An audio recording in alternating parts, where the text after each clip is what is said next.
Zdravím všechny, kdo ještě nezapomněl, že já a tenhle kanál existuje. A vítejte u dalšího videa.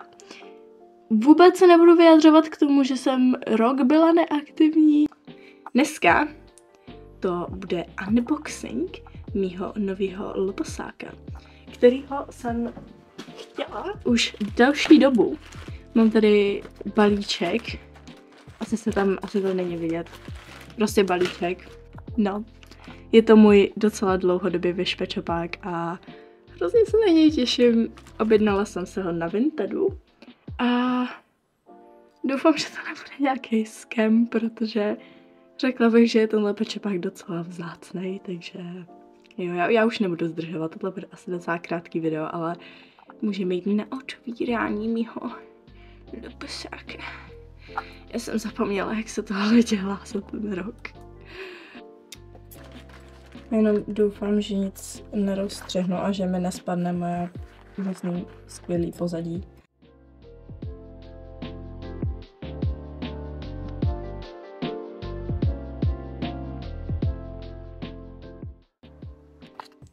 Takže, tohle je strašně cute. To se nechám, nebo zkusím to nějak z toho sundat, abych si to mohla nechat. Jaký? To bylo docela úspěšný, někam si to nalepím, je to skvělá nálepka. Jippie. Oh můj bože, už asi vidíte, co to je za pečopáka. Oh my god, a já se roztomilím.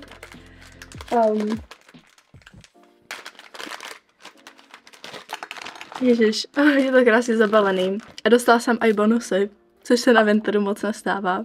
Mám tady tenhle nádherný Harry Potter přívěšek.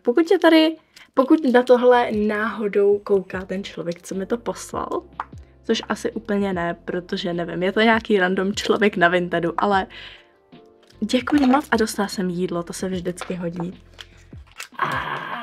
Oh můj bože. Je nádherný pečopák. Oh my god. Podívejte se na něj. Musím říct, že nálepka má pravdu. Nálepka nesklamala. Podívejte se na něj. Je úplně papací. Utratila jsem za něj 400, což já upřímně, asi to je dobrá cena, nevím, můžete mi to napsat v komentářích. Taky můžete psat návrhy na jména, protože pokud tady někdo z vás prodává na Vintedu, což ano, já tě vidím tam vzadu, vím, že aspoň jeden člověk, co prodává na Vintedu, tohle vidí, dávejte lidem bonbony. Udělá to strašnou radost, když si do toho balíčku zabalíte něco navíc. Je to skvělý. A taky chci víc bonbonů. Pokud si od vás něco koupím, tak mi dejte jídlo. A já budu šťastná.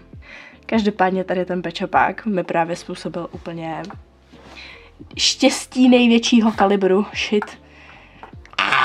Podívejte se na něj! On je úplně nádherný. Každopádně.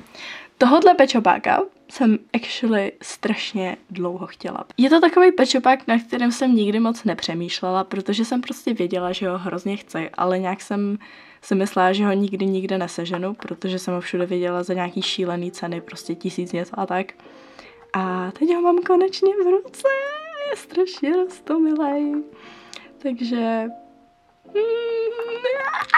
pokud se více vyznáte v lpose, tak asi víte, že tohle je jeden ze 2 vlků ze staré edice a jsou to vlastně jediný 2 vlci a já je chci pozbírat oba 2 a taky chci pozbírat ty z nové edice, z té G7 edice, tady vám dám když tak fotky, protože chci mít armádu vlků. Strašně se mi líbí tenhle mold, je úplně super.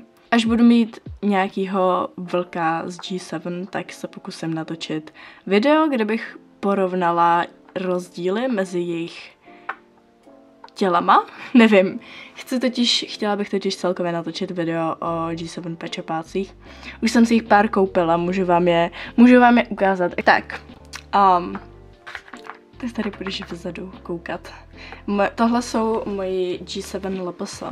Mám 4, měla jsem jich 5, měla jsem takovou tu fialovou pandu, ale hrozně se mi totiž líbí LPS pandy ze staré edice a já jsem si nejdřív myslela z fotek, že to bude v pohodě, když si koupím tu novou pandu, ale když jsem ji actually měla v ruce, tak se mi hrozně znechutila a ty nový pandy mají totiž právě jiný těla a hrozně mi to vadilo, takže proto jsem se jí zbavila, ale tyhle žraloky strašně miluju. Ještě jednou teda děkuju člověku z Vintedu za nádhernýho pečopáka, za nádhernou přívěšek, za jídlo a za nálepku. Ta nálepka je skvělá, já si ji tady někde nalepím. Takže tak, to by bylo teda všechno. Já jsem se teď actually docela zase dostala do natáčení po tom roce, což je fajn. Jsem ráda, že mě to zase trochu baví. Nevím, jestli jsem to teď právě nezakřikla, protože upřímně nechci zase další celý rok nevydat video, ale je dost možný, že se to stane, protože mám školu, je toho hodně.